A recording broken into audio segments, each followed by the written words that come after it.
wallahi kaddara ce ta haɗa ni da ke. Tunda na aure ki na daina ci gaba. Haka kurin sai in ji ina jin haushin ki. Me na maka? A karki wanda mun fa kawai haushin ki nake ji ni na sake ki. Aiye, ai mun ci gida. Wallahi mun ci gida kaga ƴaƴanka ne. Ga sunan 1 2 3 4 5. Ai mun ci gida.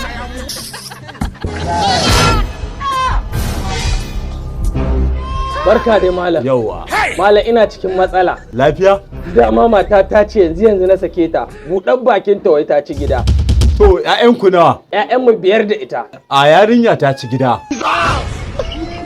Inna ma amuru. A malam lafiya? Kamar ya lafiya. Me kuce min a gida? Ai yanzu matarka ta siyan mana da gidan. Ta ebi ƴaƴanta yanzu ta bar gidan. Ka ga ma takardun gidan.